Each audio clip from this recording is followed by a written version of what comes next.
Previous two lectures are also recorded, but I'm unable to create a file because of some bad thing in my computer that is actually is not helping me to actually convert that file into some file which I can share with you guys. So just give me few more days. I will convert those files back and then share those lectures. In the meanwhile, I also asked Saad to give me the email address of all the registered students. Today he provided me the emails, but in those emails there are 83 plus students. ठीक है, I am afraid कितने students वैसे नहीं हैं class में या इतने student ही हैं मुझे नहीं पता. While talking with doctor Numan he told me कि 16 to 17 students are opted, actually 16 to 17 students opted for telecom. So if such students opted telecom, तो I am feeling कि यार ये जो नंबर है ये 60 के अराउंड होना चाहिए, 60 से ऊपर नहीं होना चाहिए एट मोस्ट. आप लोगों को क्या लगता है कि कितने स्टूडेंट्स हैं इस क्लास में? सर जी 72-73 है जी सर. 70 प्लस है सर. 70 प्लस हैं. आपने जो फाइल शेयर की है उसके मुताबिक तो 80 प्लस है. सर 70 प्लस 70 ज़्यादा ही है, क्योंकि जो ज़्यादा जो टेलीकॉम में कोई 10-12 स्टूडेंट्स हैं, 14 टोटल टेलीकॉम में. सर उसके अलावा सीनियर्स भी हैं. 92 की स्ट्रेंथ टोटल हमारी, जिन्होंने सारे एडवांस कोर्सेज पढ़े थे, और तुमने 14 निकाले तो पीछे 80-78 रुपये सीनियर्स वगैरह भी हैं, तो इस 70 से 80 के दरमियान जाएंगे. अभी मैंने एड्रेस ही देख लेना बेशक.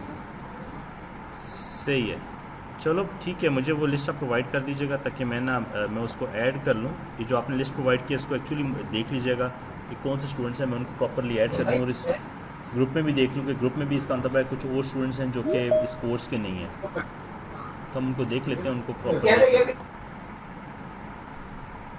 Okay, so do you have any query from our last 2 lectures?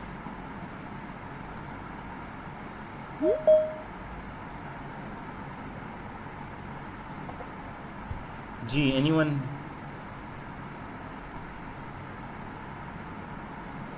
Okay, so let's try to formally discuss today's lecture. In today's class, we are going to discuss about different attacks, and we are not going to discuss about different attacks. We are going to classify attacks.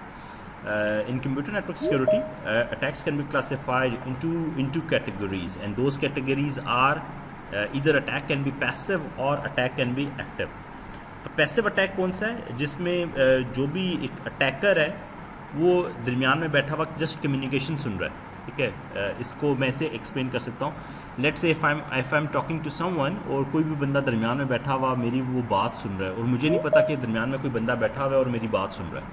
May be वो कान लगा के बात सुन रहा है. ठीक है, जैसे आप किसी से बात कर रहे हैं और कोई बंदा दरवाजे में खड़ा हुआ कोई बात सुन रहा है. ठीक है, it can B that form.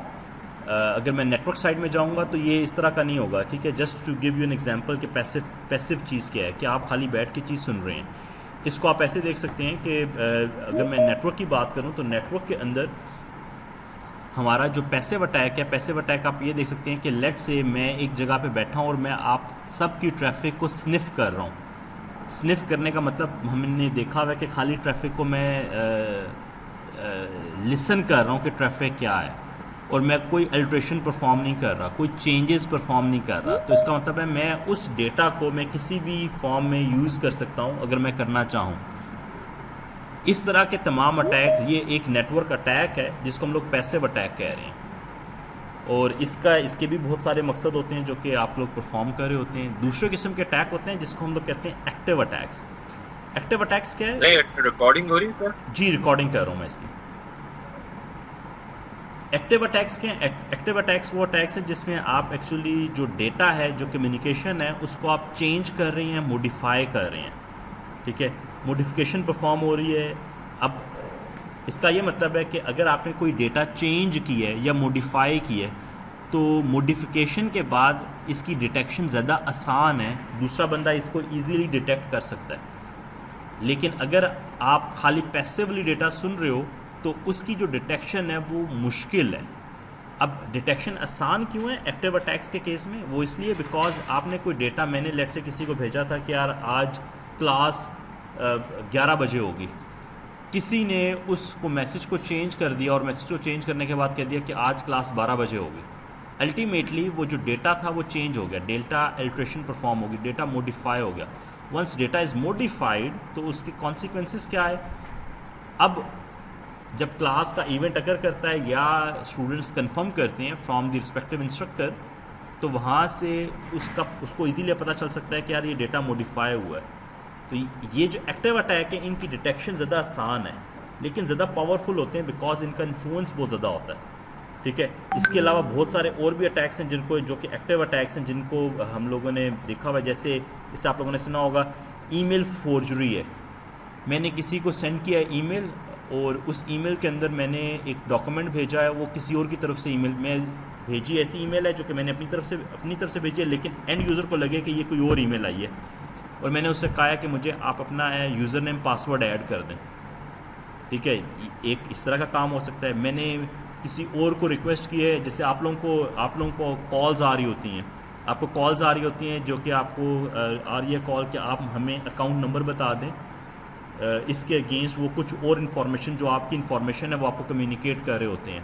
ठीक है, जिसके थ्रू वो बैंक्स के कुछ रिकॉर्ड लेना चाह रहे होते हैं। ठीक है, तो ultimately that is again a forgery attack, आप फोर्जरी कर रहे हो।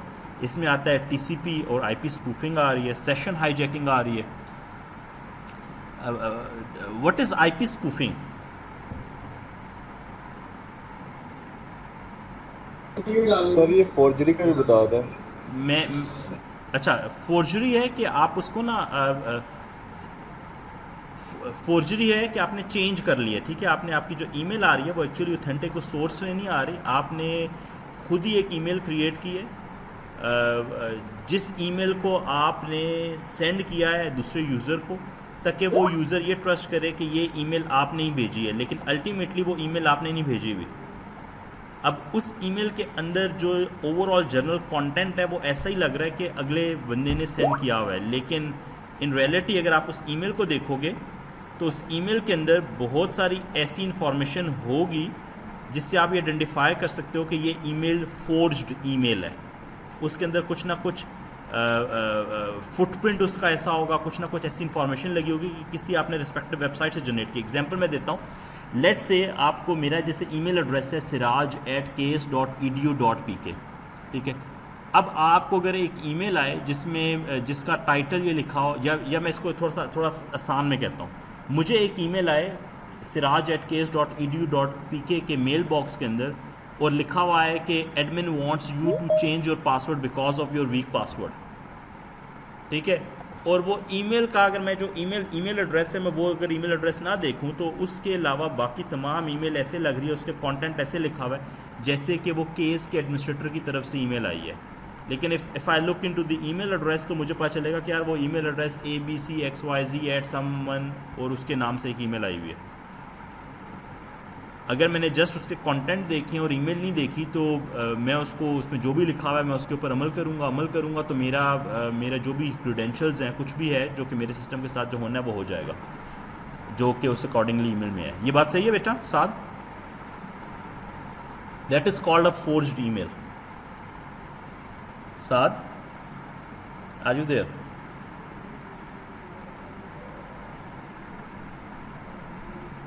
जी सर, इधर यूँ माइक म्यूट था मेरा। ओके, सो इसके अलावा जैसे मैं अगर आईपी स्पूफिंग की बात कर रहा हूँ, आईपी स्पूफिंग क्या है? आप एक्चुअली एक स्पूफ्ड आईपी स्पूफ्ड ईमेल्स, मतलब मैं किसी और के ईमेल एड्रेस से कोई मैसेज कर रहा हूँ। ठीक है, जिसको हम लोग कहते हैं स्पूफिंग कर रहे हैं। It can be MAC spoofing, it can be IP spoofing, it can be any other form of spoofing. जी सर, ये जो आईपी स्पूफिंग हो रही है वो तो बेसिकली किसी ट्रस्टेड सोर्स के थ्रू होती है ना, जो मेजॉरिटी की जाती है। पहले तो एक ट्रायल दी जाती है कि मैं ट्राई करता हूँ, अगर नहीं हुआ तो फिर वो एक ट्रस्टेड आईपी को चूज करता है, उसके थ्रू भेजता है ताकि वो इजीली एक्सेप्ट हो जाए, जो पहले भी एक्सेप्ट की गई। लेकिन जो सेंडर होता है वो किसी और का आईपी एड्रेस यूज़ कर रहा है जो कि ट्रस्टेड पार्टी है। यस ठीक है, सर। तो इसका मतलब है ये एक्चुअली आईपी स्पूफिंग मैं कर रहा हूँ. If I am the one who is doing this activity then it means that I am doing an IP spoofing. ये बात सही है? Yes sir. एक और टर्मिनोलॉजी होती है जिसमें लिखा हुआ है session hijacking. What is session hijacking? Sir वो टीसीपी के होता है basically session hijacking between two machine. any example of session hijacking?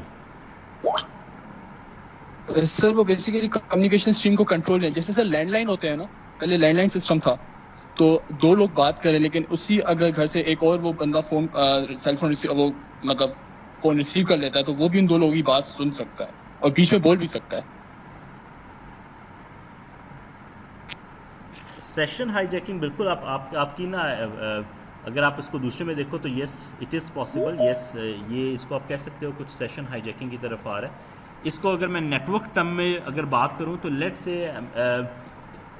2-4 multiple ways हो सकते हैं जिससे आप ना सेशन हाईजैक कर सकते हो. सेशन हाईजैक होता क्या है पहले मैं वो बता देता हूँ, फिर हम लोग मल्टीपल वेज जनरली डिस्कस करते हैं और फिर हम लोग कभी जाके फॉर्मली इनके ऊपर हो सकता है हम लोग करके भी परफॉर्म करके भी देखें. सेशन हाईजैकिंग ये हो रहा है कि लेट्स से कि मैं एक वेबसाइट जो कि मेरे पास एक ई कॉमर्स की वेबसाइट है, मैं उस ई कॉमर्स की वेबसाइट में गया और मैं कोई चीज़ बाय कर रहा हूँ वहाँ से. ठीक है, अब मैंने एक चीज़ बाय कर ली और जब मेरे पास एक सेशन इस्टेब्लिश हुआ उस वेबसाइट के साथ और उस वेबसाइट ने कुछ इन्फॉर्मेशन ला के मेरे सिस्टम में स्टोर कर दी in the form of cookies. अब उस कुकीज़ में बहुत सारी इन्फॉर्मेशन ऐसी लिखी हुई थी जो कि मुझ जैसे यूज़र को वहाँ पे जब जाता है तो उसकी प्रेफरेंसेस, उसके कार्ड की इन्फॉर्मेशन या बाकी इन्फॉर्मेशन उसके अंदर पड़ी हुई है. अगर मेरे पास वो जो कुकीज़ हैं वो कोई और बंदा इस्तेमाल कर लेता है, किसी और बंदे के पास चली जाती हैं, तो वो मेरी कुकीज़ यूज़ करेगा और मेरे क्रेडिट कार्ड की और बाकी इन्फॉर्मेशन वो ले सकता है. Similarly during the establishment of a session, ठीक है, मेरे पास जब मैंने उसे जब अपना की एक्सचेंज वगैरह किया है तो मुझे एक सेशन की मिल रही है, उस सेशन के लिए वो वैलिड है. ठीक है, तो मैं उस सेशन को उठाऊंगा और उस सेशन को मैं यूज़ कर लूँगा. इसको अगर मैं देखूं तो इसको हम लोग ना मल्टीपल वे से, अगर मेरे पास एक तरीकाकार ये होता है कि जैसे आप लोगों ने देखा होगा, एक बात सुनी होगी, मैन इन द मिडल की बात सुनी होगी, शायद किसी ने सुनी हो. Man in the middle attack. Man in the middle attack के अंदर भी आप जाके ना सेशन को हाईजैक वगैरह कर सकते हैं. वन ऑफ द वे उसमें आप क्या कर रहे हैं, आप man in the middle attack में आप जब अटैक जनरेट कर रहे हैं, आपने अटैक जनरेट किया, you are the one who is sitting between an attacker and a legitimate user जिसके ऊपर अटैक कर रहे हैं आप, sorry server and an attacker के दरमियान आप बैठ गए, सर्वर और लेजिटिमेट यूज़र के दरमियान आप जाके बैठ गए जो कि आप अटैकर हैं. ठीक है, और आप उनके तमाम कम्युनिकेशन सुन रहे हैं, कम्युनिकेशन देख रहे हैं और आपने जो सेशन कीज़ है वो रीड करना शुरू कर दी और वहाँ से रीड करने के बाद आपने सेशन को हाईजैक कर लिया और अब क्लाइंट साइड को लग रहा है कि वो सर्वर से कम्युनिकेट कर रहा है और सर्वर को लग रहा है वो एक्चुअल क्लाइंट से कम्युनिकेट कर रहा है, but ultimately you are the one who is sitting in between them. So you can alter the data. ठीक है, आप जब डेटा को अल्टर कर रहे होगे, इस तरह आप बैठे हुए हो डेटा को अल्टर कर रहे हो तो it's form of an active attack जो कि आप कर रहे हो और आप इसमें चीज़ों को चेंज कर सकते हो. तो हम लोग ये काम हो सकता है आगे जाके परफॉर्म करके भी देखें, आइडेंटिफाई करें कि हम लोग इस तरह के अटैक कैसे जनरेट कर सकते हैं. Any Curie so far?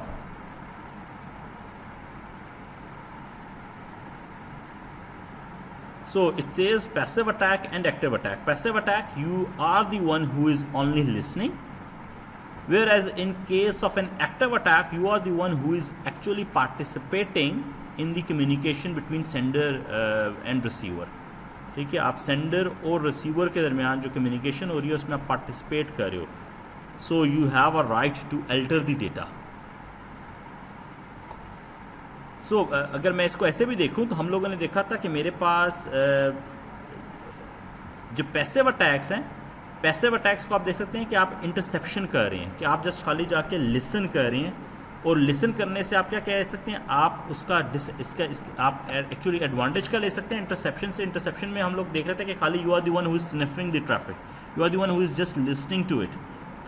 So once you are listening to the message तो आप वो क्या कर सकते हैं, you can release that traffic ठीक है, आप उसका जो डेटा है वो रिलीज़ कर सकते हैं और उसका कंटेंट आप रिलीज़ कर सकते हैं so that other can use of that, आप उसको सेल कर सकते हैं, पहली दूसरी चीज़ जो लोग काम करते हैं, और you can do the traffic analysis of that. So using a passive threads, using an interception methodology, आप या तो उसका मैसेज के कंटेंट आपके पास आ गए और उसको बाद में रिलीज़ कर दें, जैसे विकीलीक्स में हुआ था, आपने वहाँ पे गए और उसने मैसेज के इंटरसेप्शन तो नहीं हुई थी, वो उसने वो पेनिट्रेशन की थी और अटैक किया था, इट्स समथिंग डिफरेंट, लेकिन इट्स किसी को पता नहीं चला था उसके ऊपर, क्योंकि खाली उन्होंने कोई चीज़ चेंज नहीं की थी, जस्ट डॉक्यूमेंट्स रिसीव किए थे। और दूसरा इसमें आ रहा है कि आप ट्रैफिक का एनालिसिस परफॉर्म करें। Whereas in case of an active attacks, या तो आप इंटरप्शन कर सकते हैं।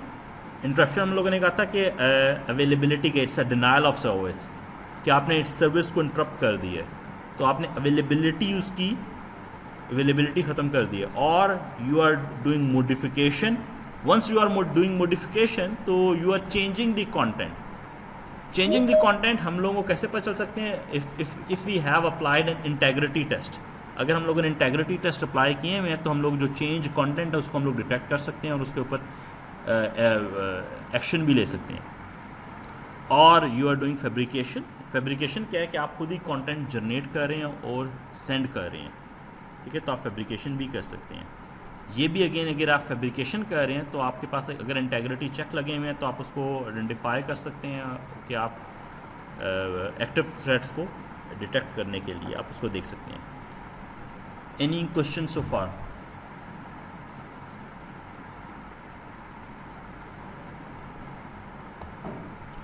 अच्छा, okay, so passive attacks can be eavesdrop, जिसमें आप खाली लिसन कर रहे हैं, मोनीटर है और ट्रांसमिशन है। Goal is to obtain the transmitted information, ठीक है। गोल क्या है कि जो भी इन्फॉर्मेशन जा रही है आप उस इन्फॉर्मेशन को लें, आप इन्फॉर्मेशन को चेंज नहीं कर रहे, तो आप इन्फॉर्मेशन को लिसन कर रहे हैं कि वो इन्फॉर्मेशन है क्या। पैसिव अटैक्स की दो टाइप्स हैं। पहली टाइप्स क्या है, हम लोगों ने देखा कि एक है कि आप कंटेंट को रिलीज़ कर रहे हैं किसी और को, ठीक है, वो जो फिगर बनी हुई थी, अ टेलीफोनिक कन्वर्सेशन और इलेक्ट्रॉनिक ईमेल और मैसेज और कॉन्फिडेंशियल इन्फॉर्मेशन जिसको आपने लिसन किया और आपने रिलीज़ कर दिया। दूसरा है कि आप ट्रैफिक एनालिसिस परफॉर्म कर रहे हैं, ठीक है, जैसे हम लोग कह रहे हैं कि हम लोग ट्रैफिक एनालिसिस परफॉर्म कर रहे हैं using the location and identities of the host and the frequency and the length of message to determine the type of communication taking place. तो आप एनालिसिस क्या परफॉर्म करें? आप एनालिसिस ये परफॉर्म करें कि यार ये जो एक्चुअल कम्युनिकेशन हो रही है ये किस तरह की कम्युनिकेशन हो रही है, इसमें कौन सी पार्टीज़ कम्युनिकेट कर रही हैं, और हो सकता है आप ये भी कर रहे हो कि ये क्या कम्युनिकेशन हो रही है, एक्चुअली उसके कंटेंट क्या हैं, ठीक है। लेकिन ये आप कंप्लीट ट्रैफिक एनालिसिस परफॉर्म कर रहे हैं। जैसे अगर मैं एग्जांपल दूं, पाकिस्तान में पीटीए ने सिप को ब्लॉक कर दिया है, वॉइप कम्युनिकेशन को। अगर मेरे पास वो वॉइप प्योर सिप को यूज़ कर रही है और टीएलएस नहीं है, सिंपल प्योर सिप है, तो पीटीए ने उसको ब्लॉक कर दिया। तो पीटीए क्या कर रहा है? पीटीए पैकेट्स का एनालिसिस कर रहा है, एनालिसिस करने के बाद आइडेंटिफाई कर रहा है क्या ये ट्रैफिक सिप की है। If that traffic is sip तो he is just blocking those IPs ताकि वो कम्युनिकेशन ही ना हो सके, ठीक है। सो आप ट्रैफिक एनालिसिस से भी कुछ डिसीजंस निकाल सकते हैं कि आपने क्या काम करना है। So you are doing traffic analysis and you are making a decision and applying those rules, ठीक है। Passive attacks are difficult to detect since they do not involve any alteration. अब अगर पैसिव अटैक कोई काम कर रहा है तो ये डिटेक्ट करना बड़ा मुश्किल है। जैसे मैं अगर देखूं तो मैं कहूँगा कि यार मुझे तो नहीं पता कि मेरी जब मैं सर जी सर वैसे जो आईपी स्पूफिंग है वो पैसिव अटैक में आता है? इट डिपेंड्स ऑन सर, क्योंकि उसके लिए तो सॉफ्टवेयर है ना, जैसे नेटलॉक का जो सॉफ्टवेयर है वो उसके थ्रू आप मॉनिटर करते हो कि आपके पास कौन सी आईपीज आ रही हैं to from source to destination. आपने मॉनिटर कर लिया बेटा, आपने मॉनिटर कर लिया, लेकिन अब जब आप स्पूफिंग कर रहे हैं तो आप डेटा को चेंज कर रहे हैं, अल्टरेशन परफॉर्म कर रहे हैं, ठीक है। जब आप चेंज कर रहे हैं तो ये एक एक्टिव अटैक है, ओके सर, ठीक है। अगर मैं कुछ कंटेंट को चेंज नहीं कर रहा, तो फिर मैं ये कह सकता हूं कि ये पैसिव अटैक है। If I am doing any form of modification, alteration of a data, तो that is called an active attack. अभी मैं जो एग्जांपल Okay, दे रहा sir. था, मैं एग्जांपल दे रहा था, मैं जैसे पीटीए की एग्जांपल दे रहा था, ठीक है। पीटीए उसने मैंडेट बनाया हुआ है कि वो तमाम सिप की ट्रैफिक को ब्लॉक करे। Being an end user we don't know कि यार हमारी ट्रैफिक के ऊपर एनालिसिस परफॉर्म हो रहा है या नहीं हो रहा। आपको आइडिया है? क्या उसको डिटेक्ट कर सकते हो? नहीं, we can not detect and we don't know exactly कि हो रहा है या नहीं हो रहा। But if you actually start using SIP communication, तो सिप कम्युनिकेशन वो ब्लॉक हो जाती है। ब्लॉक होती है तो आप अगर वो उन आईपीज़ को देखो तो वो आईपीज़ ब्लॉक हो जाते हैं। तो आपको एग्जैक्टली आइडिया होता है यार कोई और there is a party that is listening to your traffic, and then if they are just listening to us and they do not apply rules on firewall, तो आप उसको डिटेक्ट ही नहीं कर सकते।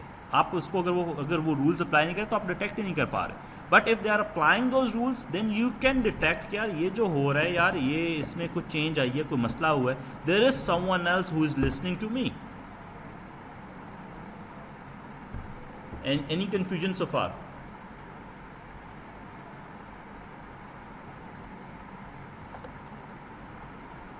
Okay, active threats, active attacks. An active attack involve the modification of data streams or creation of a false streams. ठीक है, आपने modification perform की है या creation of a false stream है, जैसे भी आप बात कर रहे थे, तो आपने एक false stream create की है। There are 4 types of active attacks. Number 1, masquerade. Takes place when one entity pretend to be a different party. जब एक पार्टी, जैसे आप कह रहे हो spoofing कर रहा है, ठीक है, तो वो एक पार्टी प्रिटेंड कर रहा है कि वो कोई और पार्टी, एक्चुअली वो कोई और पार्टी नहीं है, ठीक है। दैट इज कॉल्ड आवाज नहीं आ रही है आपकी यार। सर आपका माइक म्यूट हो गया। जी अब सही है। Now you can you listen to me?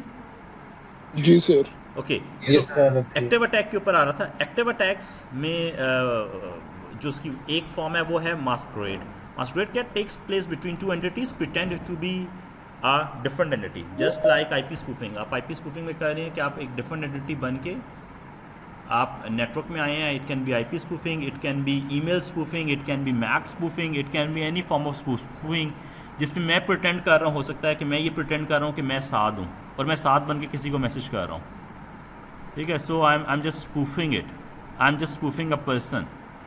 So it can be anything जिसको मैं spoof कर रहा हूँ। This is called an active attacks and this is lie in the category of masquerade. There is another which is called replay, ठीक है। अब replay attack क्या है? replay है involves the passive capture of a data unit and its subsequent retransmission to produce an unauthorized effect। अब replay attack क्या है? Let's say मैं एक क्लास में मैं एक ना लेट्स अज्यूम कि मैं साद के साथ ही कम्युनिकेट कर रहा हूँ और मेरा और साद की कम्युनिकेशन का एक मीडियम है जिसको हम लोग यूज़ करते हैं। Let's assume there is someone who is listening to our communication, ठीक है। वो कम्युनिकेशन लिसन करने के बाद कुछ देर के बाद वो साद को ही मैसेज करता है और जो मैंने मैसेज पहले साद को किए हुए थे वो सेम वही मैसेज दोबारा रिप्रोड्यूस करता है, ठीक है। साद को लगेगा अगर वो लेट्स एज्यूम साद नंबर नहीं देख रहा और नंबर इसको निकाल दो, जो आइडेंटिटी आ रही है मेरा नंबर, सेल नंबर, तो साद उस मैसेज को देखता है और साद उस मैसेज को देखने के बाद कहता है यार ये तो वही बंदा है, ये तो सर ही है। तो वो वही मैसेज आ रहा है जिसको दरमियान में जो अटैकर है वो रिप्रोड्यूस कर रहा है, रीप्ले कर रहा है, ठीक है। ये इस अटैक को हम लोग कह रहे हैं रीप्ले अटैक। आपने कम्युनिकेशन सुन लिया और आपने वो कम्युनिकेशन दोबारा चला दिया कुछ देर बाद, ताकि अगले को लगे कि यार ये बंदा एक्टिवली, ये बंदा वही है जो कि मेरे से पहले कम्युनिकेट कर रहा था। इस तरह के अटैक्स को जैसे अगर मैं अवॉइड करना चाहता हूँ, मैं चाहता हूँ रिप्ले अटैक ना हो, तो हम जनरली अपने मैसेज के साथ इंटेग्रिटी चेक लगा रहे होते हैं, यानी कि हैश भेज रहे होते हैं, लेकिन हम लोग हैश में टाइम स्टैम्प का भी हैश ऐड कर रहे होते हैं जो कि करंट टाइम स्टैम्प है, और हम उसका भी हैश ऐड करके भेज रहे होते हैं। और फिर हम लोग देख रहे होते हैं कि मेरे पास जो हैश आया है वो हैश कितना चेंज हो रहा है। अब मैं अगर लेट से हैश में निकाल दी और मैंने टाइम स्टैम्प लगा के भेज दी है, मैं इसको आसान एग्जांपल देता हूँ। मैंने टाइम स्टैम्प लगाया है, तो मैंने अभी एक मैसेज किया 7 को और मैंने उसमें टाइम स्टैम्प लगाया था कि 4:03 ये लेट से 11:30 है, और लेट से इंटरमीडिएट पार्टी वो जो टाइम स्टैम्प है उसको चेंज नहीं कर सकती। तो अब अगर उसने वो दोबारा मैसेज रिप्रोड्यूस मेरा किया है तो उसमें दोबारा जो टाइम स्टैम्प ऐड किया, टाइम स्टैम्प मेरे पास 11:30 ही है। अब 7 को अगर वो मैसेज 12 बजे जाएगा तो 7 उसमें से टाइम स्टैम्प देखेगा कि टाइम स्टैम्प क्या है, ये तो 11:30 है। तो इसका मतलब है वो मैसेज, इसका मतलब है दरमियान में कोई इंटरमीडिएट अटैकर था जो कि वो कम्युनिकेशन लिसन कर रहा था और उसने वो मैसेज रिप्रोड्यूस किया है।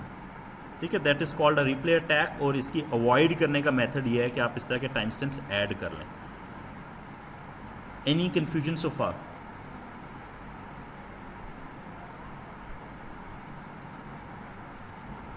Okay, there is another form which is called modification, occur when an unauthorized party gains access to and tamper with an asset। ठीक है, modification है किसी unauthorized party ने access कर ली है और उसने modify कर दिया कोई डेटा को।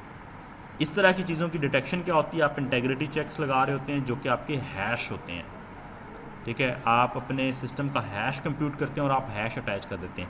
अगर कोई बंदा उस मैसेज को चेंज करेगा तो वो उसका हैश भी चेंज हो जाएगा। ठीक है, तो आपको पता चल जाएगा कि यार मैसेज चेंज हो गया है। And last type of active attack is denial of service attack that prevents और slow down the normal use of management of communication facilities. We just talk, हम लोगों ने लास्ट लेक्चर में भी डिनायल ऑफ सर्विस की बात की थी। हम लोगों ने देखा था कि what is actually denial of service attack, और हम लोग उस डिनायल ऑफ सर्विस अटैक से किस तरीके से हम लोग जनरेट करें जिसमें आपकी सर्विस जो है वो जनरेट तो नहीं कर रहे।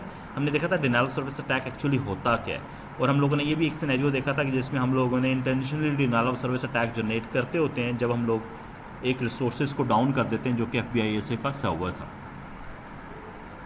एनी कन्फ्यूजन सो फार? चलिए डिनाइल दोबारा बता दें।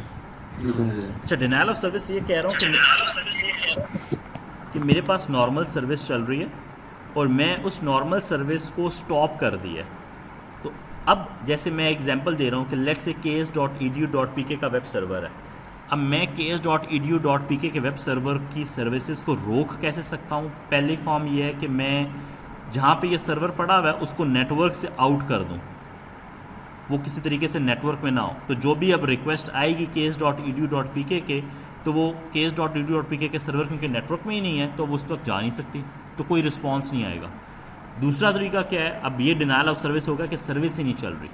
दूसरा तरीका ये है कि case.edu.pk का जो वेब सर्वर है, लेट्स अज्यूम कि वो एक लैपटॉप के ऊपर चल रहा है। तो लैपटॉप की एक स्ट्रेंथ है कि वो कितने सेशन को एक साथ सेशन इस्टेब्लिश हो सकते हैं, कितने TCP के एक साथ कंकरेंट सेशन इस्टेब्लिश हो सकते हैं। अब मैं अगर कंकरेंट सेशन TCP के उससे ज़्यादा बना लूँ तो ये एक और डिनायल ऑफ सर्विस अटैक है। ठीक है, इस डिनायल ऑफ सर्विस, ये एक अटैक है, डिनायल ऑफ सर्विस अटैक है। अब इसमें क्या होगा? अल्टीमेटली जब लेजिटिमेट यूज़र आएगा वो सर्विसेज लेना चाहेगा तो सर्विसेज अवेलेबल ही नहीं होंगी। सेशन की जो सेशन रिक्वेस्ट आएगी तो सर्वर के अंदर रिसोर्सेज ही अवेलेबल नहीं होंगे जिनसे वो कनेक्शन इस्टेब्लिश हो सके। ठीक है, this attack we called as denial of service attack. So any confusion? ठीक है सर।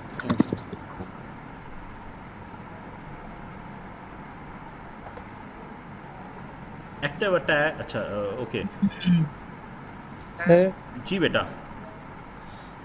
सर एक्टिव अटैक्स में तो बेसिकली हम मॉडिफाई कर देते हैं कंटेंट्स को, लेकिन पैसिव में ऑब्जर्व कर देते हैं सर। दोबारा बोलें। सर एक्टिव अटैक्स में तो हम बेसिकली कंटेंट्स किसी मैसेज को मॉडिफाई कर रहे होते हैं, लेकिन पैसिव में हम ऑब्जर्व कर रहे होते हैं। लेकिन इसमें आपने एक्टिव के अंदर एक बात बताई है जो कि मिक्स, मतलब ऑब्जर्व भी हो रही है और ईव्सड्रॉपिंग भी, और सब कुछ एक्टिव में हो रहा है। देखो जनरली जब भी आपके पास अटैक हो रहा है तो आप उसमें कर रहे क्या हो? आप पहले चीज़ों को लिसन कर रहे हो, लिसन करने के बाद आपने उस चीज़ को अगर मॉडिफाई किया है तो वो एक्टिव अटैक की टर्मिनोलॉजी में आ जाएगा। अगर मैं किसी चीज़ को लिसन ही नहीं करता, मुझे उस चीज़ के बारे में पता ही नहीं है, उसके बारे में एक्स्ट्रा इन्फॉर्मेशन ही नहीं है सिस्टम के बारे में, तो मैं उसके ऊपर क्या अटैक जनरेट कर सकता हूँ? एग्जाम्पल देता हूँ। तुम्हें जैसे आइडिया होगा कि बहुत सारे टेररिस्ट बहुत कुछ अर्सा पहले बड़े सारे अटैक डिफरेंट जगह पे कर रहे हैं। अगर उन्होंने कहीं पे अटैक करना होता है तो पहले उसके इर्द गिर्द की इंफॉर्मेशन वो इकट्ठी करते हैं, उनके कम्युनिकेशन चैनल्स को देखते हैं, उनकी बाकी बहुत सारी चीज़ों को, जो जो चीज़ें उनको मिलती हैं उन सबको वो आइडेंटिफाई करते हैं। उसके बाद वो प्लान बनाते हैं और प्लान बनाने के बाद उसको एग्जीक्यूट करते हैं। सेम इज़ ट्रू हेयर कि पहले मैं बैठा हूँ, मैं बहुत सारा काफ़ी ज़्यादा टाइम, लेट से मैं अगर कहीं अटैक करना चाह रहा हूँ तो मैं पहले काफ़ी देर तक मैं बैठा हुआ चीज़ों को स्निफ कर रहा हूँ, चीज़ों को लिसन कर रहा हूँ और अपने एक सही वक्त का इंतज़ार कर रहा हूँ। जब वो वक्त आया तो मैंने एक अटैक को जनरेट कर दिया। तो मेरा इनिशियली अटैक पैसिव था और उसके बाद मैंने उसको एक्टिव कर दिया। Is it okay now?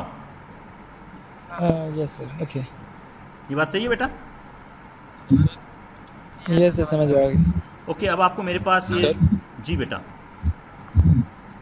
मेरा क्वेश्चन ये था कि जो ये डॉस अटैक होता है, Daniel of service attack, sir ये आसान नहीं है? मतलब इसके तो टूल्स बड़े इजीली अवेलेबल होते हैं और इसकी तो कैटेगरीज भी डिफाइन है, मतलब लोअर ऑर्बिट आयन कैनन और हाई ऑर्बिट आयन कैनन। उसमें आपको सिर्फ एक मतलब यूआरएल या आईपी देना होता है और फिर टारगेट सेट करना होता है, just click and then attack underway हो जाता है। हाँ, अब इस हिसाब से तो सर लिनक्स में पता नहीं बेतहाशा टूल्स हैं हैकिंग के, खाली वो तो भरा हुआ है इस हिसाब से हर चीज़ के लिए। बिल्कुल सही कह रहे हैं, बिल्कुल सही कह रहे हैं। लेकिन मेरा क्वेश्चन ये है कि एक्चुअली इन तमाम अटैक्स की मिटिगेशन के बहुत सारे मैकेनिज्म हैं।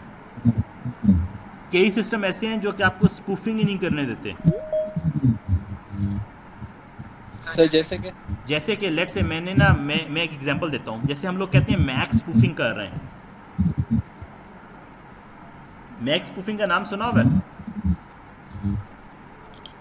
यस सर, मैक चेंज करते हैं। मैक आपने चेंज कर दिया।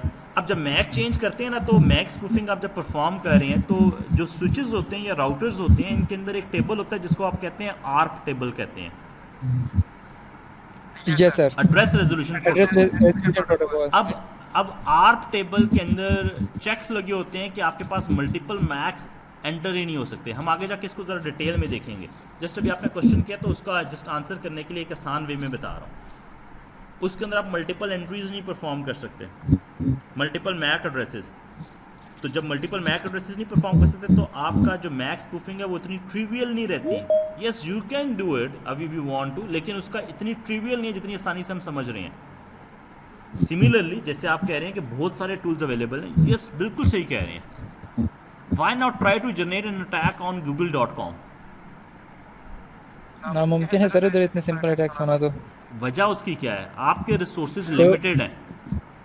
एग्जैक्टली, उन्होंने बहुत सारी पीछे चेक्स ठीक है। लगाए हैं हर दूसरा they do some remedial actions कि अगर इस तरह की चीज़ें आ रही हैं, डॉस अटैक या डीडॉस अटैक की चीज़ें हो रही हैं, डिनाइल ऑफ सर्विस और distributed denial of service occur कर रहा है, तो दे नो कि और उसको मिटिगेट कैसे करना है। इनको मिटिगेशन का बड़ा आसान तरीका है। जैसे तुम अगर कह रहे हो ना कि तुमने वो सॉफ्टवेयर कन्फिगर किया और सॉफ्टवेयर कन्फिगर करने के बाद तुमने अटैक जनरेट किया, try to generate such an attack on case, even case website. मुझे नहीं पता केस ने कुछ काम किया हुआ या नहीं काम किया हुआ, but ultimately most organisations do certain things जो कि ईजीली आपके पास, जैसे चेक्स आते हैं सिंपल, कि आप देखते हैं कि अगर आपके पास सिंपल आप सेशन इस्टेब्लिश कर रहे हैं और 3-वे हैंडशेक कंप्लीट ही नहीं कर रहे, तो कहते हैं यार हम बनाते ही नहीं है, सॉरी, उनको ख़त्म कर देते हैं। दूसरा, अगर आप एक वेबसाइट के साथ एक रेंज ऑफ आईपी से तेज़ी से के साथ कनेक्शन इस्टेब्लिश करना शुरू करते हैं या एक आईपी से, तो वो इवन वो कनेक्शन वो वाला भी इस्टेब्लिश नहीं कर रही होंगी, वो नए कनेक्शन उन आईपीस के डिसरिगार्ड कर रही होंगी। There are many more thing जो कि ना लोग काम करते हैं ताकि आपके पास जो डिनाइल ऑफ सर्विस की जो अटैक्स हैं, जो कि जनरली पॉसिबल होते हैं, इजीली पॉसिबल होते हैं ऑन वेबसाइट्स, वो कम से कम हो सकें। That's why we are living in a smooth in a peace world. ये बात सही है बच्चों? ठीक है, हम लोग आगे जाके इंशाल्लाह कुछ टूल्स को भी देखेंगे कि हम लोग ये काम कैसे करते हैं और बिल्कुल उससे फ़ायदा लेंगे, देखेंगे। So there's a terminology called cryptology. Cryptology is a science of secure communication. अब हम लोगों ने देखा कि मेरे पास अटैक्स हो रहे हैं, लोग हमारी ट्रैफिक को लिसन कर रहे हैं और उसको फोर्जरी परफॉर्म कर रहे हैं, मॉडिफिकेशन परफॉर्म कर रहे हैं। तो इसका मतलब है कि मैं अगर ये चाहता हूँ कि मेरे पास कोई ट्रैफिक को लिसन ना कर सके, तो मुझे अपनी जो कम्युनिकेशन है उसको किसी ना किसी फॉर्म में इनक्रिप्ट करना है ताकि वो प्लेन टेक्स्ट ना रहे। इनक्रिप्ट करने से मेरी मुराद वही है, जैसे हम लोगों ने पहले बात की थी कि हम लोगों ने शुरू में लेक्चर में देखा था कि मेरे पास एक प्लेन टेक्स्ट था SIRAJ सिराज। उस सिराज के प्लेन टेक्स्ट को मैंने जब ट्रांसमिट किया था तो मैंने उस प्लेन टेक्स्ट को साइफर टेक्स्ट में कन्वर्ट किया था यूजिंग इंक्रिप्शन एल्गोरिदम। ठीक है, एक मैंने कहा था कि मेरे पास एक बॉक्स है जिसके अंदर मैंने वो मैसेज डाला है और मैंने उसे लॉक कर दिया। तो मैंने कहा मेरे पास जो बॉक्स है वो एक इंक्रिप्शन एल्गोरिदम है, कितना स्ट्रॉन्ग बॉक्स है, और मेरे पास एक की है जिस की से मैं उस बॉक्स को ओपन कर सकता हूँ, और वो की जिसके पास होगी वो खाली उसको ओपन कर सकेगा। सो हम लोगों ने कहा कि यार हम लोग सिक्योर कम्युनिकेशन कर रहे हैं। ठीक है, अब ये जो सिक्योर कम्युनिकेशन है या उस कम्युनिकेशन के ऊपर आप एनालिसिस परफॉर्म कर रहे हो ताकि आप उस जो अटैकर काम क्या कर रहे हैं कि और सिक्योर कम्युनिकेशन हो रही है, आपने उस सिक्योर कम्युनिकेशन को ब्रेक करना है ताकि आप पेनिट्रेट कर सको। तो ये जो दोनों टर्मिनोलॉजी, दोनों डायरेक्शंस हैं, ये एक फील्ड के अंदर आती हैं जिसको हम लोग कह रहे हैं क्रिप्टोलॉजी है। Cryptology is a science of secure communication, originalise in Greek ancient, kryptos means hidden and logos means word. So this field is divided into two categories. One is cryptography, other is cryptanalysis. Cryptography क्या है कि हम चीज़ों को secure कैसे बना सकते हैं, हम चीज़ों को सिक्योर कैसे बना सकते हैं। अब सिक्योर कैसे बना सकते हैं, हम लोगों ने कुछ बातें देखी हैं, वाइडली डिटेल नहीं पता कि कैसे होंगी, लेकिन हमें पता है कि चीज़ों को एनक्रिप्ट कर दें। अगर कोई बंदा आ रहा है और बंदा आने के बाद किसी की आइडेंटिटी को यूज़ कर रहा है तो आप इंटेग्रिटी चेक्स लगा दें। इंटेग्रिटी चेक्स क्या होंगे हम आगे जाके देखेंगे। हैशेस हैं जिसको हम लोग लेकर आ रहे हैं ताकि बंदा किसी और बंदे को कोई और बंदा बन के बात ना कर सके नेटवर्क के अंदर। ठीक है, अब ये जनरली जितनी भी साइंस है ये एक्चुअली मैथमेटिक्स है, जो कि बड़ी स्ट्रॉन्ग मैथमेटिक्स है जिसको देख रहे होंगे हम लोग, और उस मैथमेटिक्स की बेस के ऊपर ये पूरी साइंस बिल्ड हो रही है। इसकी एप्लीकेशन बहुत वाइडली नोन एप्लीकेशंस हैं। जैसे मैं व्हाट्सएप में आज मैं आपसे बात कर रहा हूँ तो लिखा हुआ आ रहा है कि सिक्योर कम्युनिकेशन। ठीक है, दोनों एंड के ऊपर सिक्योर कम्युनिकेशन हो रही है, एंड टू एंड इनक्रिप्टेड है। ठीक है, सिमिलरली अगर मैं यही चीज़ व्हाट्सएप के जगह मैं अगर ऑनलाइन बैंकिंग कर रहा हूँ तो मुझे तब भी चाहिए कि मेरे पास सिक्योर कम्युनिकेशन हो रही हो ताकि मेरे पास दरमियान में यूज़र नेम, पासवर्ड या पिन कोई और बंदा रिसीव ना कर सके, ताकि वो मेरा क्रेडिट कार्ड यूज़ ना कर सके। ये कम्युनिकेशन मेरे पास बैंक के साथ हो रही है, या मेरे पास ये कम्युनिकेशन मेरे पास अगर मेरे पास यही कम्युनिकेशन किसी और के साथ हो रही है, let's say e commerce websites हैं, इवन ये जो कम्युनिकेशन मेरी आपके साथ अभी हो रही है, अगर मैं इस कम्युनिकेशन को भी देखूं तो ये भी कम्युनिकेशन मेरे पास सारी TLS के ऊपर हो रही है, सारी सिक्योर कम्युनिकेशन हो रही है। ठीक है, जैसे मैं अगर लेट्स से मैं इधर वायर शार्क ऑन करता हूँ, just by the way I haven't checked that communication, ये कम्युनिकेशन कैसे हो रही है, ये कम्युनिकेशन क्या है। ठीक है, लेकिन अगर जस्ट मैं वायर शार्क ओपन करूँ, देखता हूँ कि मुझे वायर शार्क कितना अलाउ करता है इसको, और मैं इसको कितनी देख सकता हूँ। I just open a wire shark और मैं इसमें जस्ट जाता हूँ, और मैं इसमें जाके ना इसी कम्युनिकेशन को, जो कि मैं ये क्लास ऑनलाइन ले रहा हूँ, जो टीम्स के ऊपर क्लास ले रहा हूँ, मैं ये देख रहा हूँ कि मेरे पास ये जो टीम्स के ऊपर क्लास चल रही है, इसके ऊपर मेरे पास जो URL है इसके ऊपर एक लॉक अपेयर हो रहा है। ठीक है, तो इसका मतलब है मेरे पास ये जितनी भी ट्रैफिक है ये एक सिक्योर ट्रैफिक जानी चाहिए। मेरे पास जो अभी इंटरफेस चल रहा है वो ये ईथरनेट का इंटरफेस चल रहा है जिसमें मैं कनेक्टेड हूँ। अगर मैं इसको स्टार्ट करूँ,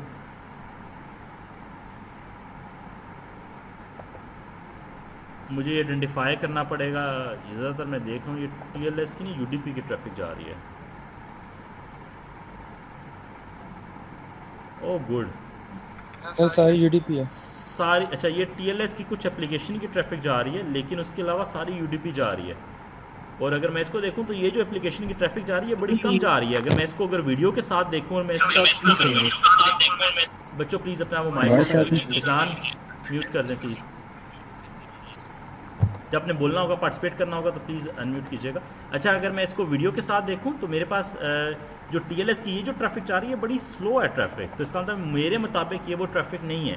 लेकिन अगर मैं इन जनरल आके देखूं, ये जो UDP की ट्रैफिक जा रही है और ये कॉन्स्टेंटली 52 डॉट,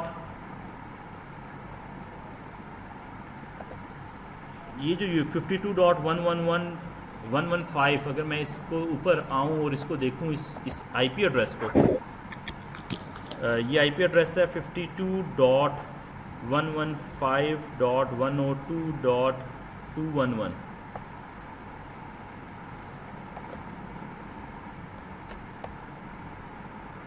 तो ये आईपी किसका आईपी है? List of location. एक सेकेंड बच्चे, अच्छा इसकी अननोन लोकेशन दे रहा है। जस्ट मैं आप लोगों से अगर ये पेज शेयर कर लेता हूँ, मैंने जस्ट वो ये किया है कि ताकि मैं निकाल सकूँ, इसकी डिटेल निकाल सकूँ। तो ये आपको नज़र आ रही होगी मेरी स्क्रीन? मेरी स्क्रीन नज़र आ रही है आप लोगों को? सर सिर्फ ये नज़र आ रहा है, वो शेयर करते हैं whole desktop. Okay, let me change it. एक मिनट यार।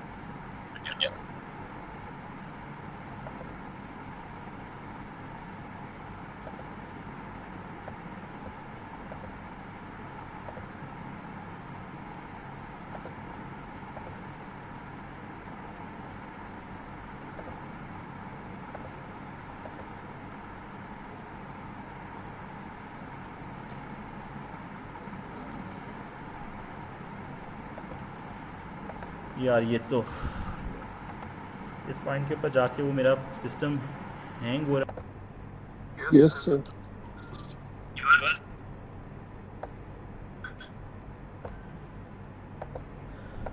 ओके सो इसकी हम लोगों ने काफ़ी सारी एप्लीकेशंस भी हैं जो कि हम लोगों ने कुछ का जिक्र कर दिया है। क्रिप्ट एनालिसिस क्या? It is a study of methods for obtaining the meanings of the encrypted information without access to the secret information that is typically required to do so. Cryptanalysis क्या है कि यार अब ये जो पूरी communication हो रही है, मैं यहाँ से कम्युनिकेशन को देखूँ और इस कम्युनिकेशन में से एक्चुअली इन्फॉर्मेशन एक्सट्रैक्ट करूँ, और लेकिन मुझे उस इन्फॉर्मेशन का सीक्रेट नहीं पता, जो कीज़ है मुझे नहीं पता, मुझे कुछ और इन्फॉर्मेशन नहीं पता, तो मैं उस ट्रैफिक को लेता हूँ, ट्रैफिक को स्निफ करता हूँ, उसका एनालिसिस परफॉर्म करता हूँ, एनालिसिस परफॉर्म करने के बाद वहाँ से कीज़ निकालता हूँ और मैं जो मर्जी आगे काम करूँ। ये सारी डोमेन है जो कि क्रिप्ट एनालिसिस की डोमेन है, जो कि जनरली अटैकर्स देख रहे होते हैं अगर उन्होंने ट्रैफिक स्निफ करके चीज़ें निकालनी है। ठीक है, सो जी बेटा। सर ये क्रिप्ट एनालिसिस एनालॉजी के तौर पर ये एक्टिव अटैक पैसिव अटैक्स में आता है। अगर मैं खाली क्रिप्ट एनालिसिस परफॉर्म कर रहा हूँ, मैं स्निफिंग कर रहा हूँ और उसका आराम से डेटा का एनालिसिस कर रहा हूँ, मैं एक्टिवली कोई डेटा के अंदर चेंजेस नहीं कर रहा, कोई कम्युनिकेशन के अंदर चेंजेस नहीं कर रहा, खाली एनालिसिस परफॉर्म कर रहा हूँ, तो ये पैसिव है। लेकिन अगर मैं क्रिप्ट एनालिसिस करने के बाद मैं डेटा को चेंज कर रहा हूँ, जैसे मैंने एग्जांपल दी कि पीटीए वाले क्रिप्ट एनालिसिस कर रहे हैं जिसके बाद उन्होंने सिप को डिटेक्ट किया, डिटेक्ट करके अगर वो छोड़ देते तो मुझे कुछ ना पता चलता, लेकिन उन्होंने छोड़ा नहीं, उन्होंने उसको ब्लॉक कर दिया। ब्लॉक किया तो मैंने कहा नहीं यार, there is someone who is in between us. ठीक है, कोई बंदा है जो कि दरमियान में, जिसने वो ट्रैफिक ब्लॉक की है। अब जब ब्लॉक किया तो दैट इज एक्टिव, अगर ब्लॉक नहीं की तो that is inactive. Okay sir, ये एक एग्जांपल, इस एग्जांपल के ऊपर मैं ये जस्ट कह रहा हूँ। सो गोल्स ऑफ क्रिप्टोग्राफी। अब क्रिप्टोग्राफी के गोल्स क्या हैं जो हम लोगों ने कहा कि मैंने सिक्योर कम्युनिकेशन करनी है? पहला है ऑथेंटिकेशन। ऑथेंटिकेशन क्या है कि जो पार्टी डेटा भेज रही है क्या वो वही पार्टी है? मैं साथ से कम्युनिकेशन कर रहा था, दरमियान में किसी ने और हमारी कम्युनिकेशन देखी और उसने उसके बाद साथ से बातें करना शुरू कर दिया विद दिस थिंग कि यार ये जो बात कर रहे हैं ये सर नजम बात कर रहे हैं, सर नजम सिराज बात कर रहे हैं। ठीक है, तो अगर ऐसे बात कर रहे हैं तो वैसे चीज़ कर रहे हैं तो उसने, अब क्रिप्टोग्राफी कहती है कि किसी तरीके से मैं ये काम करूं कि अगर साथ से कोई और बात भी करेगा तो साथ को पता चल जाएगा कि यार ये नजम सिराज बात नहीं कर रहे। ठीक है, इसको हम लोग कह रहे हैं कि ये ऑथेंटिकेशन है, तो साथ मुझे ऑथेंटिकेट कर सके। एग्जाम्पल मैं देता हूँ इसी की दोबारा एग्जाम्पल के ऊपर मैं अगेन उस वेबसाइट का इसकी एग्जाम्पल देते वक्त मैं हवाला उसी वेबसाइट का देता हूँ। ये जो वेबसाइट है जो मैं ओपन कर रहा हूँ google.com आ रही है, google.com आ रही है, तो मेरा ब्राउज़र google.com की इस वेबसाइट को ऑथेंटिकेट कर रहा है using a certificate, and this is a certificate. और ये जो सर्टिफिकेट है ये इशू इसने किया हुआ है जो कि मेरे पास ट्रस्टेड है। किसको इशू किया हुआ है? google.com को। अगर ये इशू google.com को ना होता और ये किसी और को इशू होता तो मेरा जो ब्राउज़र है वो एक मुझे किधर वार्निंग जनरेट कर देता है और कहता कि भाई साहब ये जो सर्टिफिकेट आया ये google.com का सर्टिफिकेट नहीं है, ये किसी और का सर्टिफिकेट है। इस तरह से ये ऑथेंटिकेट कर रही हैं, मेरा ब्राउज़र ऑथेंटिकेट कर रहा है कि वो google.com ही है कि नहीं है। सिमिलरली आप क्या करते हो, आप जब किसी जगह पे जाते हो और आप जब जीमेल में जा रहे हो, जीमेल में जाके आप लॉगिन कर रहे हो, तो जीमेल आपको ऑथेंटिकेट कैसे कर रहा है? Using your email address and password. And once अगर ऐसा होता है कि कोई बंदा आपका ईमेल एड्रेस या पासवर्ड लेके लॉगिन करता है और उसकी कोई लोकेशन चेंज हो जाए एकदम से, तो जीमेल कहता है एक मिनट यार, आप इस चेक से पास करके जाओ जो कि सिक्योरिटी चेक है। अपने मोबाइल में आपके मैंने मैसेज किया और आप उस मोबाइल के मैसेज में जो मैंने आपके मोबाइल में भेजा है मैसेज, उसको दोबारा इधर टाइप करो ताकि मैं वेरीफाई कर सकूँ ये आप ही हैं। वो इस वे से वो ऑथेंटिकेशन परफॉर्म कर रहा है कि यार ये ऑथेंटिक यूज़र है या नहीं है। अदर एक और क्या है, गोल कॉन्फिडेंशियलिटी, जो कम्युनिकेशन है वो दोनों के दरमियान सिक्योर रहे। ठीक है, जो कम्युनिकेशन है वो दोनों पार्टीज के दरमियान सिक्योर रहे। इंटेग्रिटी आता है। सर जी बेटा। सर ये आपने बात की भी सर्टिफिकेट्स की, हो सकता है इसका ताल्लुक ना हो। मैं वो एक चीज़ पूछना चाहता था जो कि क्रिप्टोग्राफी में बहुत ज़्यादा यूज़ होती है, डिजिटल सिग्नेचर का कॉन्सेप्ट। ये बता सकते हैं क्या है? बिल्कुल बता सकते हैं। डिजिटल सिग्नेचर, अच्छा हम लोगों ने लास्ट टाइम भी कुछ डिजिटल सिग्नेचर की बात की थी कि डिजिटल सिग्नेचर्स क्या होते हैं। हम लोगों ने उसको कंपेयर किया था फिजिकल से, जो एक्चुअली हम लोग जो हार्ड कॉपीज़ के ऊपर सिग्नेचर्स कर रहे होते हैं, याद है? Yes sir. हम लोगों ने क्या कहा था, उसमें कहा था कि हम लोगों ने कहा था कि यार डिजिटल सिग्नेचर्स अगर आप ना पेपरलेस इन्वायरमेंट में जाएं, विद पेपर इन्वायरमेंट, आप जो डॉक्यूमेंट्स है उसकी ऑथेंटिकेशन क्या करते हैं कि आप उसमें एक आखिर के ऊपर आके या किसी प्लेस के ऊपर आके आप रिस्पेक्टिव एक ऑथेंटिक बंदे के सिग्नेचर ऐड कर लेते हैं और उसको आप जब वेरीफाई करते हैं कि ये उसी के सिग्नेचर हैं तो आप कहते हैं ये डॉक्यूमेंट ठीक है। ये बात सही है? सर तो basically it's a piece of code या फिर piece of text encrypted code. मैं भी आ रहा हूँ मैं भी आ रहा हूँ कि एक्चुअली हो रहा क्या है।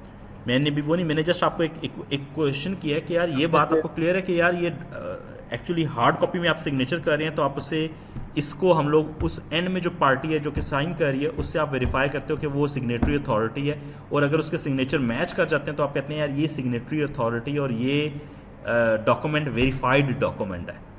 ठीक है। Now in case of digital signature, documents मेरे पास हार्ड कॉपी नहीं है, डॉक्यूमेंट मेरे पास डिजिटल फॉर्म में आ गए हैं। जनरली इसका एक क्रूड फॉर्म जो लोग क्या यूज़ करते हैं, जो कि इस कोविड के एनवायरनमेंट में बहुत ज़्यादा इस्तेमाल हुआ है, वो कहते हैं डिजिटल सिग्नेचर कर दो।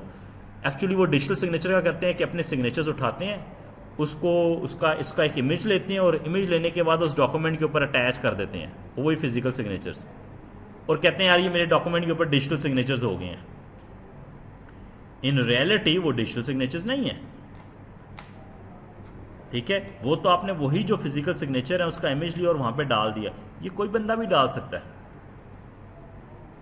अब उस बंदे को डालने के लिए आपके एक्चुअल सिग्नेचर रेप्लिकेट करने की जरूरत नहीं है, उस सिग्नेचर को कॉपी करना है और कॉपी करने के बाद मैं अपने पास सेव कर लूँ और मैं किसी के सिग्नेचर उस डॉक्यूमेंट में ऐड कर दूँ और डॉक्यूमेंट को आगे फॉरवर्ड कर दूँ। डिजिटल सिग्नेचर्स क्या हैं? डिजिटल सिग्नेचर्स ये हैं कि आप डॉक्यूमेंट को जब डिजिटली साइन कर रहे हैं तो आप साइन करते वक्त एक चीज़ तो लाजमी कर रहे हैं कि ऑथेंटिकेशन कर रहे हैं। आखिर में जो बंदा है जब वो उस डॉक्यूमेंट को देखेगा, उस डॉक्यूमेंट को उसी सिस्टम से पास करेगा जिस सिस्टम से मैंने पास किया था साइन करते हुए, तो वो डॉक्यूमेंट को वेरीफाई करेगा, डॉक्यूमेंट को ऑथेंटिकेट करेगा कि यार ये जो डिजिटल साइन किए हुए हैं ये नजमुल सिराज ने ही साइन किए हैं, ये किसी और ने साइन नहीं किए। ठीक है, तो वो सिस्टम क्या होगा उसकी हम लोग आगे जाके आइडेंटिफाई करेंगे, उसको जिक्र करेंगे और इस तरह का एक हम लोग एक एग्जाम्पल भी एक परफॉर्म करेंगे जिसमें हम लोग एंड पार्टी को ऑथेंटिकेट कर रहे होंगे और अपने सिग्नेचर्स ऐड नहीं कर रहे होंगे, एंड पार्टी को ऑथेंटिकेट कर रहे होंगे, सिग्नेचर ऐड किए बगैर एक और फॉर्म यूज़ कर रहे होंगे। ठीक है, सो अब डिजिटल सिग्नेचर की एक और फॉर्म ये भी है कि यार मैं खाली सिग्नेचर ऐड ना करूं, एंड पार्टी को ऑथेंटिकेट ना करूं, मैं उसके अंदर कॉन्फिडेंशियलिटी भी लेकर आऊँ।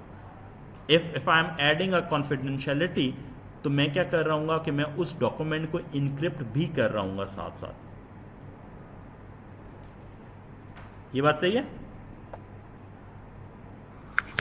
Yes sir. ठीक है, तो अब उसकी डिफरेंट फॉर्म्स हैं जो कि एग्जिस्ट करती हैं, लेकिन जनरली वो एक सिस्टम होगा जिस सिस्टम के ऊपर दोनों बंदे जाके, दोनों पार्टीज, मैंने अगर एक डॉक्यूमेंट को डिजिटली साइन किया एक सिस्टम के ए सिस्टम को यूज़ करते हुए, तो पार्टी बी भी उसका ए सिस्टम यूज़ करी होगी या सिस्टम ऐसा यूज़ करी होगी जो कि ए सिस्टम से कम्युनिकेट कर सके, ताकि क्योंकि ए सिस्टम खाली मुझे ऑथेंटिकेट कर सकता है, तो वो जब उस सिस्टम से बात करेंगे तो वो ऑथेंटिकेट करेगा कि यार ये वाकई वही है या नहीं है।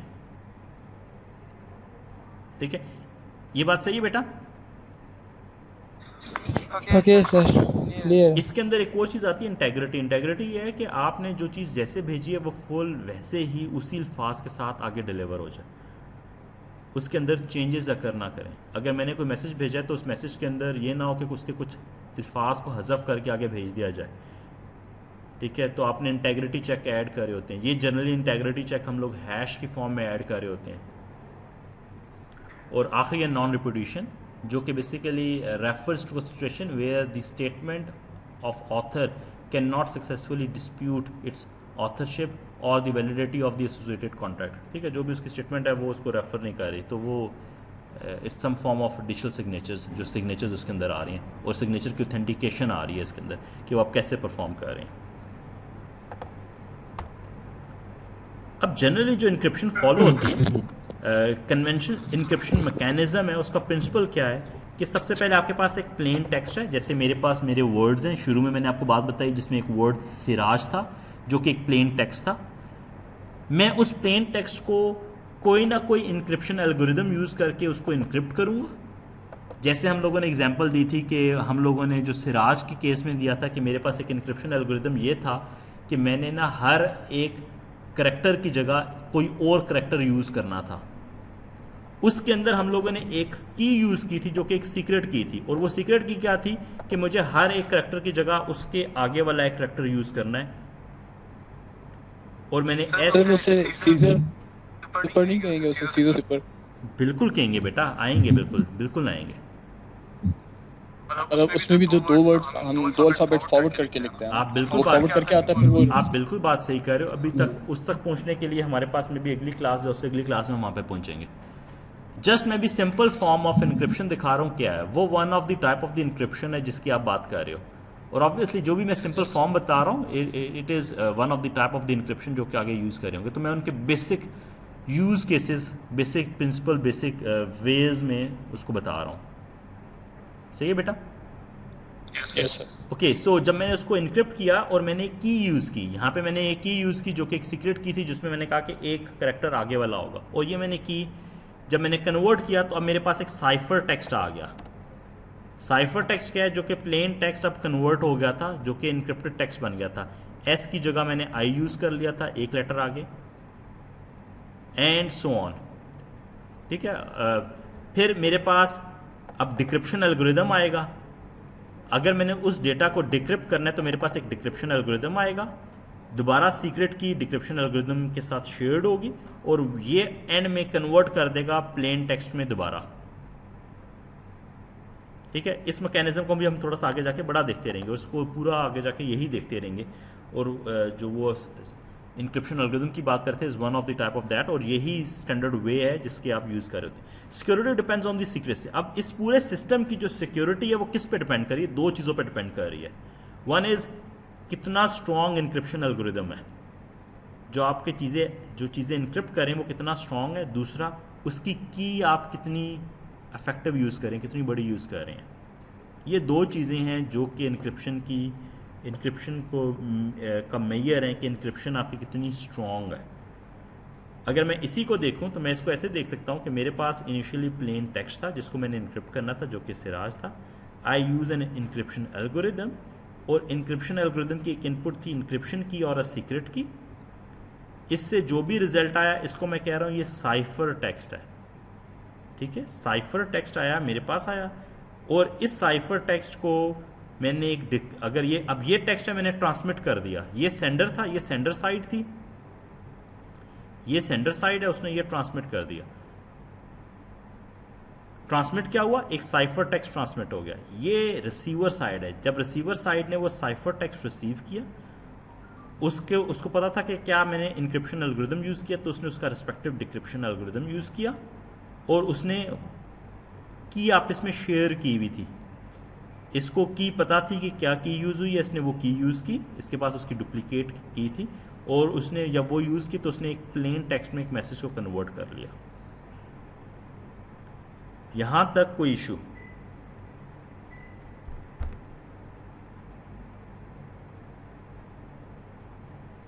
Any issue so far? No sir. Okay, so अगर मैं इसको ऐसे देख सकता हूँ, फिक्स सिस्टम है जिसमें मेरे पास एक क्लाइंट है, client PC with cryptography system software. बेटा प्लीज़, अच्छा, जब ये इस क्लाइंट सिस्टम है जिसके अंदर क्रिप्टोग्राफी सिस्टम लगा हुआ है जो कि चीज़ों को इनक्रिप्ट कर रहा है और सारे काम कर रहा है। ये सर्वर है जिसके पास भी क्रिप्टोग्राफी सिस्टम डेवलप्ड है और लगा हुआ है, और वैसी कम्युनिकेशन हो रही है। तो इससे इस सिस्टम में अचीव क्या होगा, एक कॉन्फिडेंशियलिटी अचीव होगी, ऑथेंटिकेशन होगी, और मैसेज इंटेग्रिटी होगी। तो पूरा जो सिस्टम है ये वो 3 चीज़ें हैं जो कि वो आउटपुट कर रहा है। कॉन्फिडेंशियलिटी के लिए उसको कुछ और मेजर्स इस सिस्टम को लेने पड़ेंगे ताकि कॉन्फिडेंशियलिटी अचीव हो। ऑथेंटिकेशन के लिए डिफरेंट मेजर्स लेने पड़ेंगे ताकि ऑथेंटिकेशन अचीव हो। मैसेज की इंटेग्रिटी के लिए डिफरेंट सेट ऑफ मेजर्स लेने पड़ेंगे ताकि मैसेज की इंटेग्रिटी अचीव हो, ठीक है। और इन सब को हम आहिस्ता आहिस्ता बड़ी डिटेल में पढ़ेंगे। अभी तक हम लोग आहिस्ता आहिस्ता जो पढ़ने की तरफ जा रहे हैं वो कॉन्फिडेंशियलिटी जा रहे हैं, जिसको हम लोग कह रहे हैं कि इनक्रिप्शन एल्गोरिदम्स होंगे जो कि यूज़ कर रहे होंगे। ऑथेंटिकेशन के मैकेनिज्म्स हम लोग देखेंगे कि जिससे आप एंड यूज़र्स को ऑथेंटिकेट करें। हम लोगों ने अभी 2 फॉर्म्स क्रूडली देखी हैं। यूज़र नेम पासवर्ड देखा है जिससे आप एंड क्लाइंट को ऑथेंटिकेट कर रहे हैं। आपने सर्टिफिकेट्स देखे हैं जिसमें आप एंड क्लाइंट को ऑथेंटिकेट कर रहे हैं। मैसेज की इंटेग्रिटी की हम लोगों ने जनरल बात की है, और हम लोगों ने कहा था कि हैशेस हैं जिसको आप हैश फंक्शन आप यूज़ करें जिससे आप मैसेज की इंटेग्रिटी देख रहे हैं। So for any question?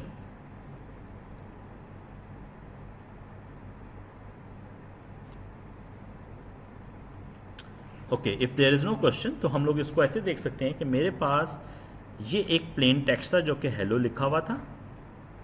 I use certain encryption method to convert this hello message to a cipher text. Let's assume this is my cipher text. Now ये cipher text मैं किसी को भी दूंगा, और उसको जब तक मेरा इंक्रिप्शन एल्गोरिदम प्लस इंक्रिप्शन की नहीं पता, तो वी आर एज्यूमिंग कि यार वो इसको डिक्रिप्ट नहीं कर सकता।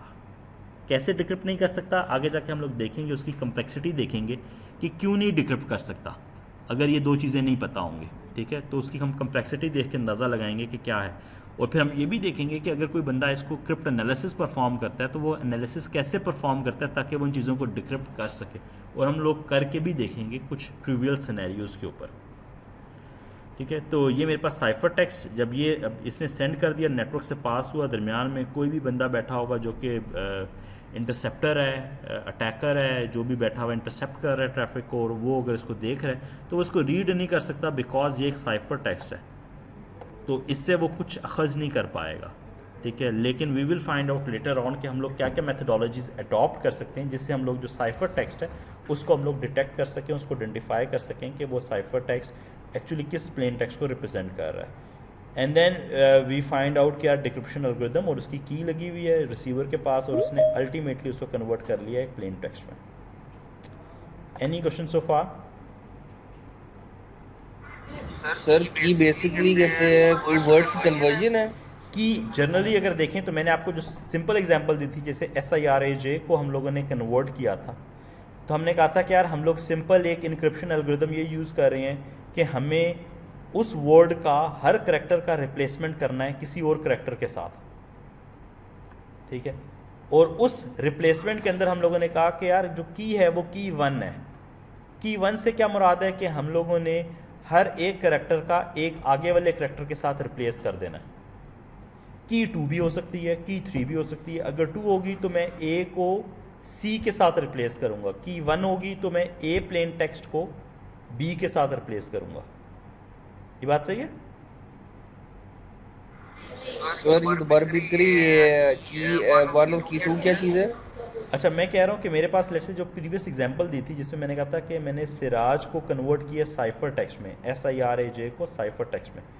अगर मैं कह रहा हूँ कि मेरे पास मेथडोलॉजी ये थी कि मैंने हर एक करेक्टर की जगह कोई और करेक्टर यूज़ करना है, ठीक है, ये हमारे पास इंक्रिप्शन एल्गोरिदम था। उस इंक्रिप्शन एल्गोरिदम को मैंने एक की प्रोवाइड की और मैंने कहा लेट से की वैल्यू 1 है, और मैंने की 1 डिफ़ाइन कर दिया कि की वैल्यू 1 का मतलब ये है कि मुझे हर करेक्टर की जगह एक नेक्स्ट करेक्टर को as a cipher text replace करना है। तो एस की जगह एस से आने वाला नेक्स्ट करेक्टर है वो यूज़ करना है, आई की जगह आई से जो नेक्स्ट अल्फ़ाबेट है वो यूज़ करना है ABC की फॉर्म में। अगर मेरे पास की समझ आ गया। 2 होती तो मैं एस की जगह उससे next to next alphabet use कर रहा होता, ठीक है, एंड सो ऑन। तो इस तरह हम लोग, मैंने कहा कि ये मेरे पास की है जनरली। सर जी तो मेरा क्वेश्चन ये था कि जैसे कि जब हम क्रैकिंग पासवर्ड का कॉन्सेप्ट लेते हैं तो उसमें बात बताई जाती है ब्रूट फोर्स के बारे में।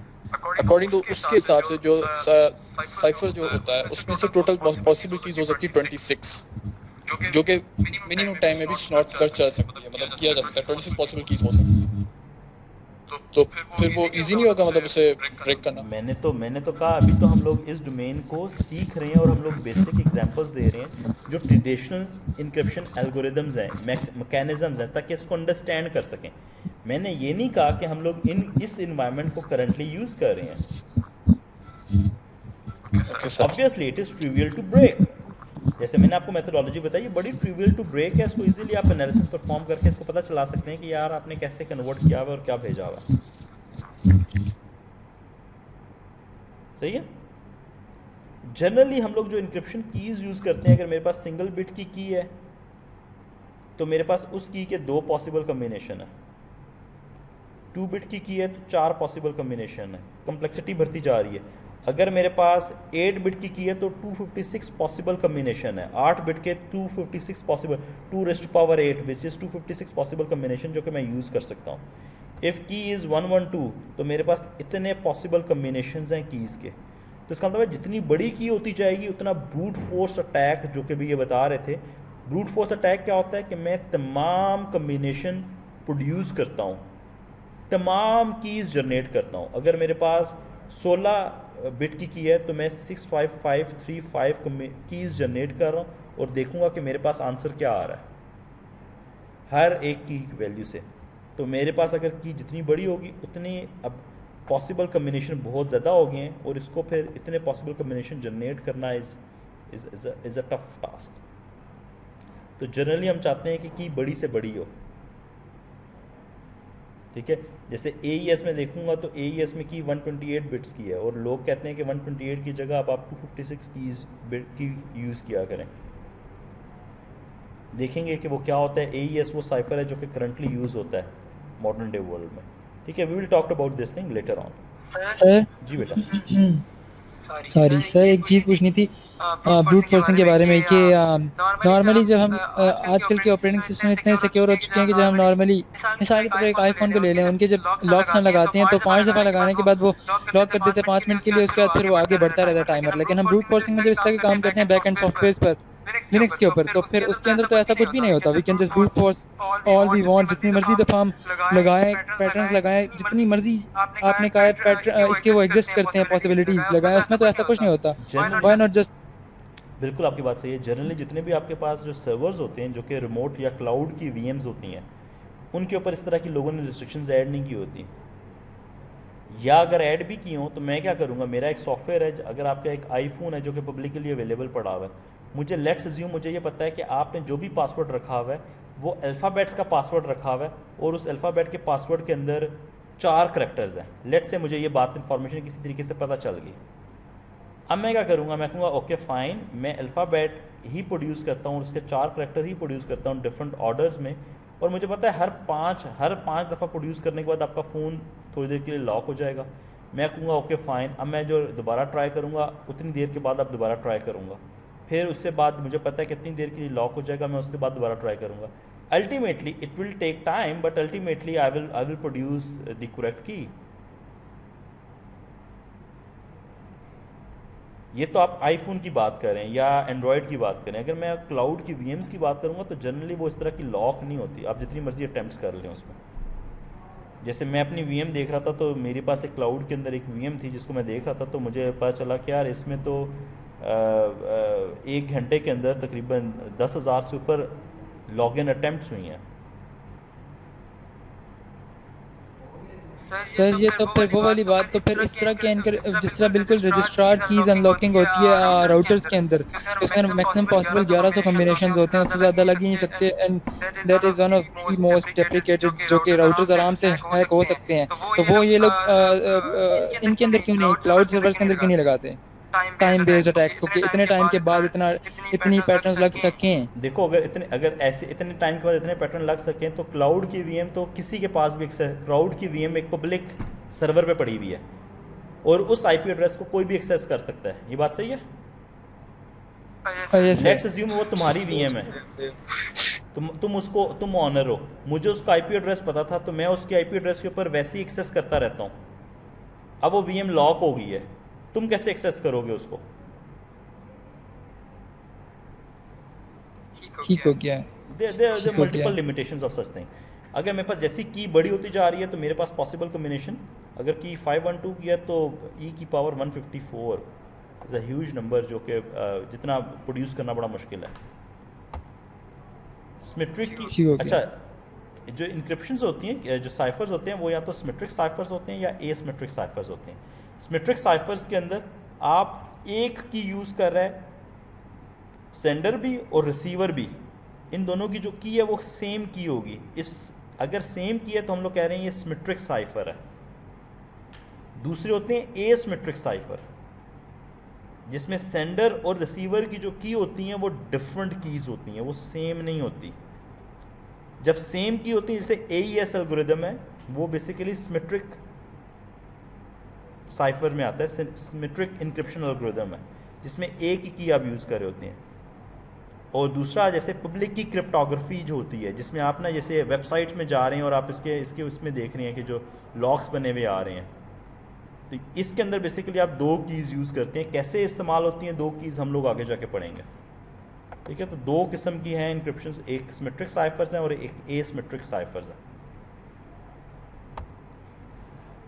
ये बताया हुआ है एसिमेट्रिक साइफर जब पब्लिक की इंक्रिप्शन है, ये encrypt with party B public की,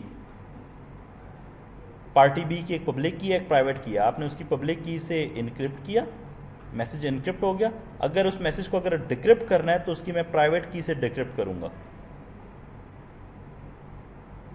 अगर एक मैसेज मैंने प्राइवेट की से, जब 2 कीज़ हैं तो एक की का नाम हम लोग देते हैं प्राइवेट की और दूसरी की का नाम दे रहे हैं पब्लिक की।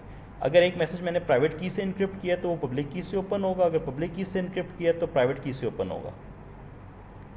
इसके ऊपर इंशाल्लाह हम लोग आगे जाके ना बड़े डिटेल में बातें करेंगे। Any question so far?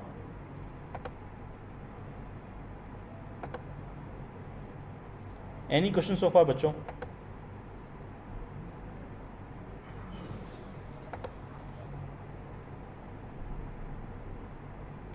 Sir ये पब्लिक की समझ नहीं आई। पब्लिक की, अच्छा इसके ऊपर हम लोग ना इंशाल्लाह आगे जाके बात करेंगे बड़ी डिटेल। हम लोगों ने भी सिंपल ये कहा कि पब्लिक की क्रिप्टोग्राफी के अंदर आप 2 कीज़ यूज़ करें, एक की यूज़ नहीं करें। वो दोनों की कहाँ से आई, क्यों ये रिलेशनशिप एग्जिस्ट करता है, we will talk about later on. Just try to मतलब अपने माइंड के अंदर बस ये ऐड कर लें कि यार पब्लिक की क्रिप्टोग्राफी में 2 कीज़ यूज़ होती हैं, एक होती है पब्लिक की और एक होती है प्राइवेट की।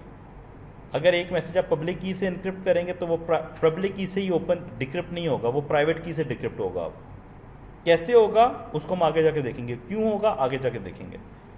दूसरी चीज़ कि पब्लिक की क्रिप्टोग्राफी के अंदर अगर मैं एक मैसेज प्राइवेट की से इनक्रिप्ट करूँगा तो वो पब्लिक की से ओपन होगा, डिक्रिप्ट होगा, तो हमेशा रिवर्स होगा। प्राइवेट की से इनक्रिप्ट किया, पब्लिक की से डिक्रिप्ट होगा, पब्लिक की से डिक्रिप्ट किया, इनक्रिप्ट किया तो प्राइवेट की से डिक्रिप्ट होगा। ये रिलेशनशिप क्यों एग्जिस्ट करेगा हम लोग आगे जाके कोर्स में देखेंगे। जी, any question so far? Sir please ये वाली बात दोबारा बता दें। अच्छा, मैं कह रहा हूँ पब्लिक की क्रिप्टोग्राफी के अंदर आप दो कीज़ यूज़ करें, one key we called as a private key, other key we called as a public key. ये बात सही है? Yes sir. अगर मैंने कोई मैसेज पब्लिक की से इनक्रिप्ट कर दिया है, एक मैसेज को मैंने पब्लिक की से पब्लिक की यूज़ की और इनक्रिप्ट कर दिया, तो अब मैं लाजमी है उसको उसी पार्टी की प्राइवेट की यूज़ करते हुए डिक्रिप्ट करूँगा।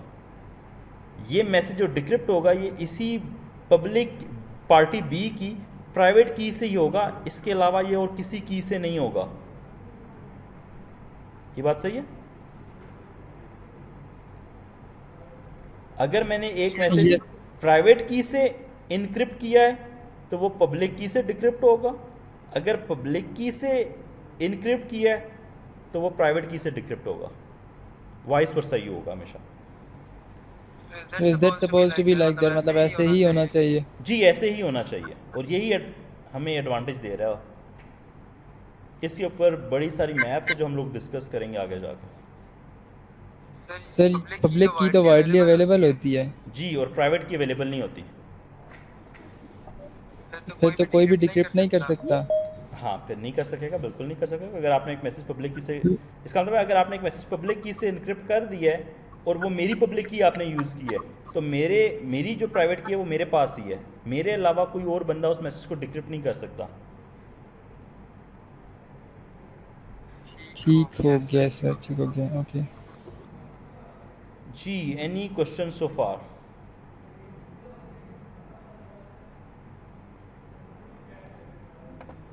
ओके यार, ठीक है देन, यहाँ पे हम लोग क्लास को क्लोज कर रहे हैं।